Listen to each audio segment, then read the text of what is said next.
Bro, the seven deadly sins. Wait, hold on. Damn. The seven deadly sins as a rapper, as a rapper. There are 7 rappers I found who each meet the criteria for one of the Hold on, June Plug. He came back. Go. Oh, I love you, June Plug. 7 deadly sins: pride, greed, Oh, damn. wrath, Damn. envy, Damn. lust, Damn. gluttony, Oh yeah, lust. and sloth. Yeah, lust is crazy. Hold on. What is gluttony? Greed, wrath, envy, Shit, I ain't out that ass. lust, Mm. gluttony, Damn. and sloth. Damn. I'll start with what is considered to be the original and worst of the 7 deadly sins: pride. Pride is defined as believing that one is essentially better than others, failing to acknowledge the accomplishments of others, and excessive admiration of the personal self. The rapper who best matches this description Drake. of pride is Drake. Drake is no doubt Facts. one of, if not the, most accomplished rapper of all time, but the thing is, he doesn't shy away from boasting about his accomplishments. A lot of his song lyrics show this off, constantly putting himself on a pedestal. Another example of Drake's pride is him hiding the fact that he had a child with an ex-adult film star, likely due to how it would make him look to the public. Ew. Oh, you slipped into some pussy that's used, 99% used, and you just wanted to be the 100%, right? Get the fuck out of here, bro. Like, bro. In May 2017, TMZ reported that ex-adult film star Sophie Brousseau claimed she was pregnant with Drake's baby and that they weren't on good terms. She claimed to have messages with Drake supporting the claim that he got her pregnant, and in those alleged messages, Drake asked for an abortion and claimed that she only wanted the child so she could get his money. Drake's team discredited Sophie's claims, suggesting that she was using the situation as a way of getting into the United States. It wasn't until Pusha T's May 2018. Wait, he wasn't even born in the United States. Why is Drake in blackface right here? Wait, what? Wait, why is Drake in blackface? Bro, what? Wait, that actually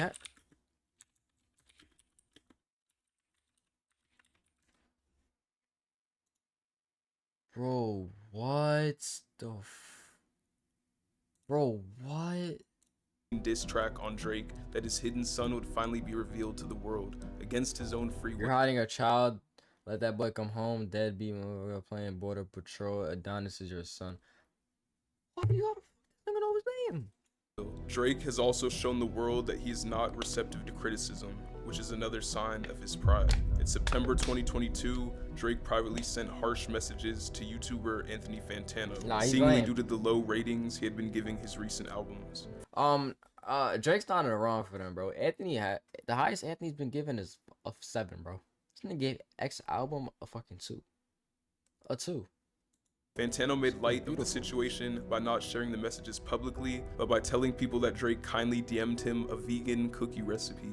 Even though this was an unbelievable story, Drake decided to take matters into his own hands and post the actual bitter messages that he sent to his own Instagram story. He used Fantano's own 10-point rating scale to call his existence a light 1. All because he couldn't handle the criticism of Fantano's album reviews. Another person's criticism Drake couldn't handle is Joe Budden's. Joe criticized Drake after the release of his album For All the Dogs, stating that he was rapping. Bro. Both of them suck at giving ratings, bro. So I don't blame them. For the children and needed to mature his music to match his age. Drake took his message to heart and responded with an onslaught of personal jabs. In short summary, calling Joe Budden a frustrated failure and quitter who will not be remembered and whose opinion should not be listened to. He ended the message by flexing his private jet and using it to diminish what Joe Budden has achieved. Drake may be a bit full of himself, but at least he's been consistent, releasing music frequently for years upon years. The same cannot be said for the rapper I chose to represent the sin of sloth. Sloth is the most difficult sin to define and credit as a sin since it refers to an assortment of ideas, but the most common definition given to sloth is reluctance to work or make an effort, also known as laziness. A rapper who's known for fitting this description is Playboi Carti.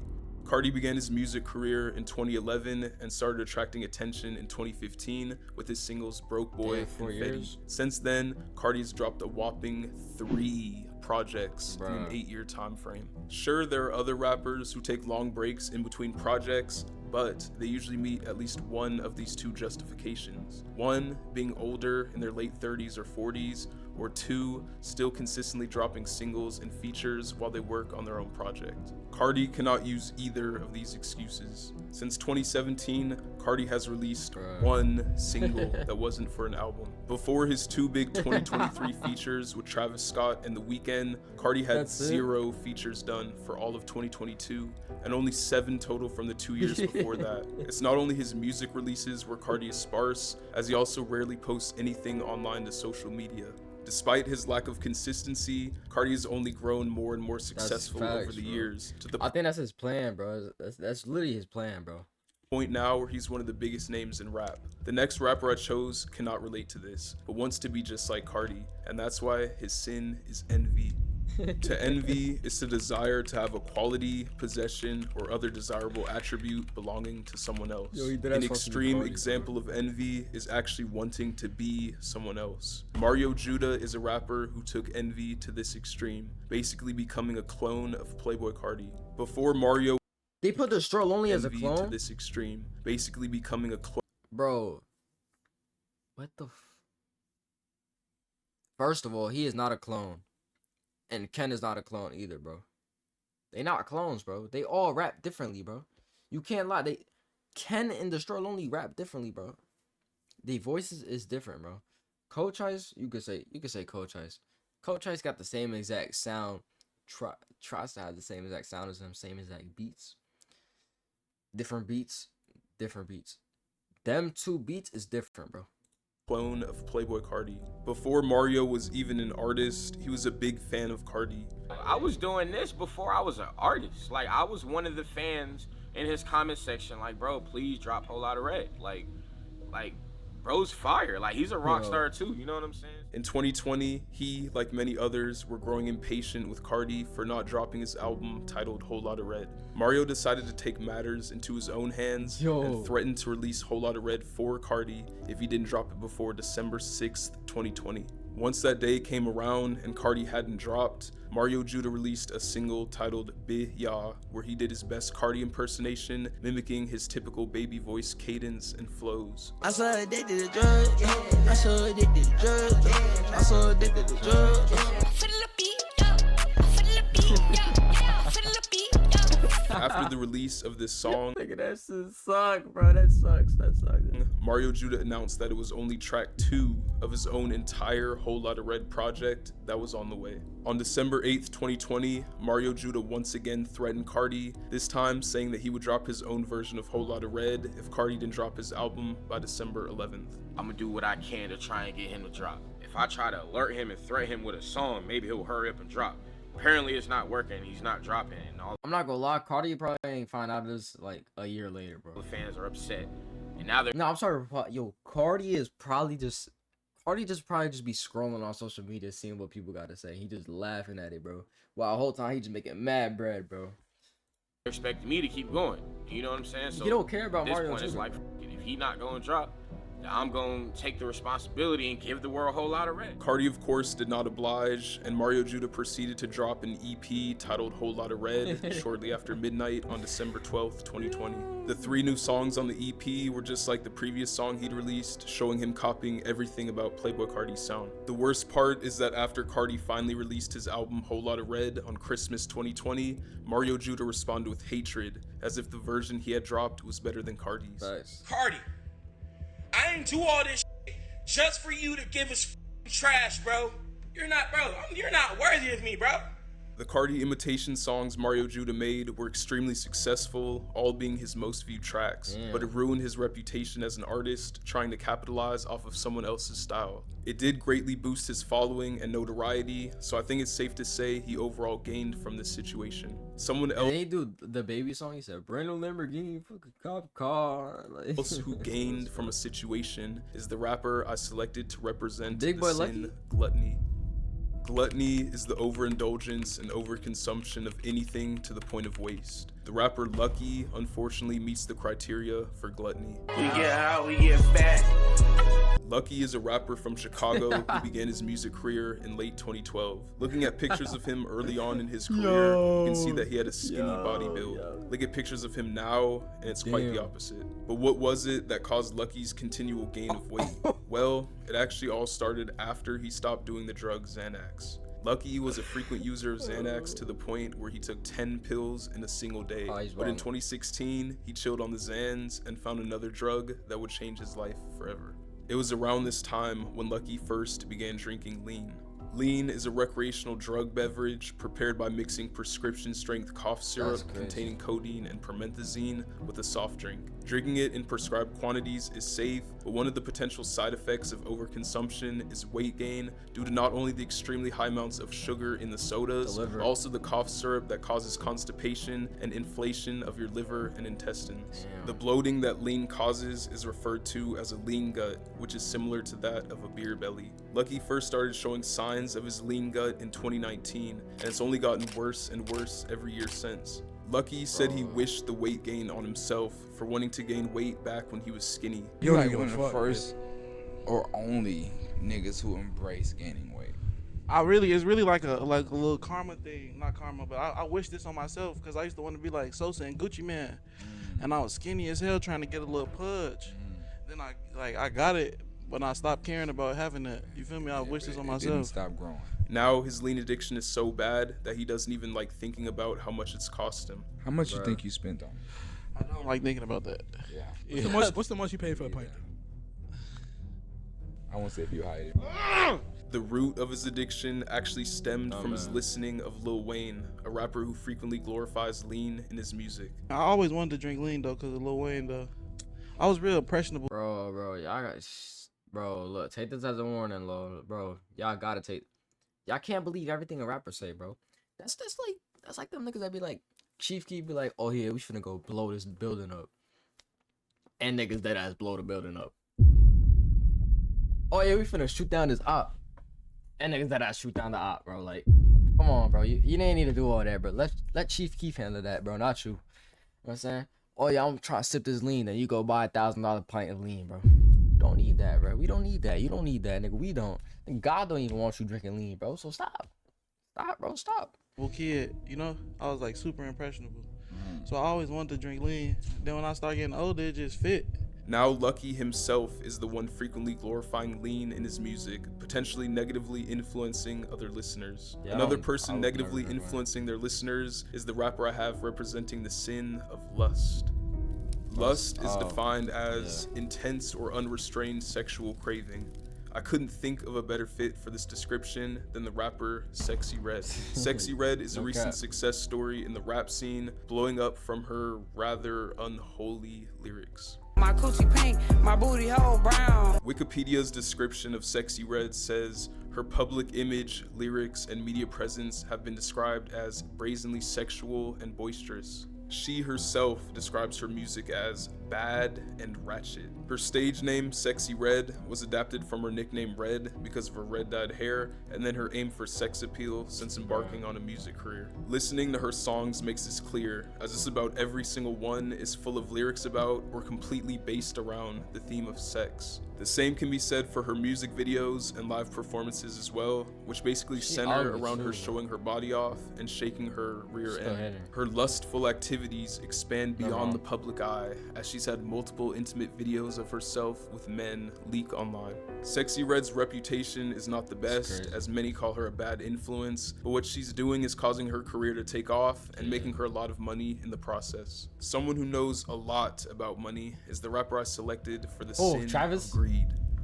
Greed is the excessive desire for material possessions and wealth. I decided to go with Travis Scott for this sin because he's infamous for taking countless high-paying endorsement deals. In 2011, before Travis had any buzz in the rap scene, he made one of his earliest greedy decisions. He dropped out of college without telling his parents, but his parents were sending him money to help with his college expenses. They were sending him money for food, rent, and school necessities every 2 weeks. Travis used this money on flights, studio sessions, gas, clothes. But it's not even like, I don't know, bro. I wouldn't even like call that greed. Like, I'm calling that like,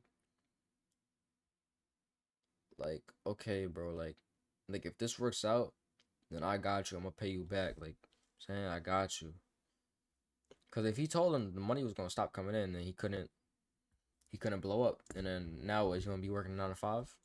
And anything to continue his rapper lifestyle. It wasn't until his family came to visit him at his college that he would get caught, as they saw that he wasn't there anymore. After his parents found out that he'd been using the money they were giving him for non-school related purposes, they stopped talking to each other for a while. Yeah, how'd that conversation go? Like, once she found out that you were taking her money and spending it on all this other stuff. Man, she was just like, what the yo, you crazy wasting my money, it's crazy, just like going ballistic, man. Like, she didn't talk to me for like a good 3 months. Travis actually justified his actions, saying that it led him to the success that he has now. To me, I felt like it was right, just cause like, I knew what I was doing with the money. It wasn't like I was going out buying drugs. I was going out like, you know, harming myself and going out spending it on like stupid stuff. I was spending it on like things that was gonna get me to like the level of just where I'm at now. One day in 2012, after returning from work on Kanye West's Cruel Summer album, Travis forgot everything in his hotel, including his luggage and his MacBook. Instead of going out and purchasing a new computer, he decided to leech off his friend Tony and use his constantly until he proclaimed it as his own. One day in mid-2013, Tony went to grab his MacBook and Travis didn't allow him. He snagged the computer out of Tony's hands and a fight almost broke out. Travis then left with the MacBook in his hands and Tony flew home to Houston. He says that they haven't talked since. In June of 2013, Travis signed his first ever endorsement deal with Reebok, and since then has collaborated with Nike, Dior, McDonald's, Fortnite, Netflix, A24, Anheuser-Busch, Reese's Puffs, PlayStation, NBA 2K, Hot Wheels, Connected Cannabis, Ben Trill, Byretto, and Helmet Lang. In 2019, Travis performed. Yo, now all I need is 2 endorsement deals and I'm set. Like, yo, they're trying to chase trillions, bro. He trying to chase trillions. He trying to chase trillions and not even have a million, bro. Come on, bro. You gotta go a million to a billion, then a trillion, bro. You just can't go from 100,000 to a trillion, bro. Come on, bro. Although that's cool, but still, my nigga, come on. For the Super Bowl 53 halftime show, even though several other musicians turned down offers due to their support for Colin Kaepernick after his national anthem protests against turned down offer, performed for the Super Bowl 53 by Byretto and Helmet Lang. In 2019, Travis performed for the Super Bowl 53 halftime show, even though several other musicians turned down offers due to their support for Colin Kaepernick after his national anthem protests against police brutality. Travis was criticized for accepting the invitation, but the exposure he gained caused his performance fee to double from $500,000 to $1 million after the event took place. Travis's continual pursuit of wealth is why he's currently worth an estimated $90 million, which is about 90 million more than the rapper I have representing the sin, Wrath.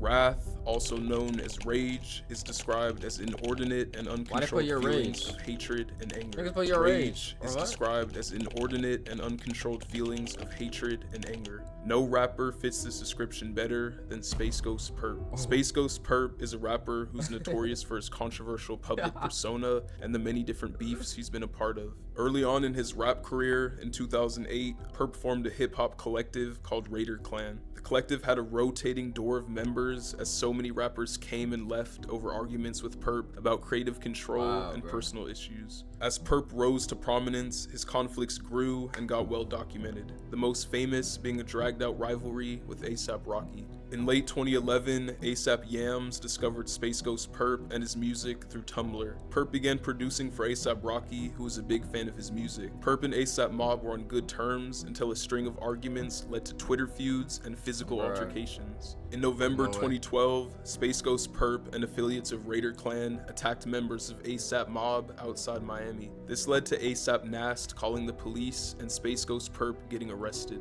In March 2013, SpaceGhostPurrp and affiliates again attacked A$AP Mob in their home city of New York. The feud began to die down after this in terms of aggression and returned to social media beef.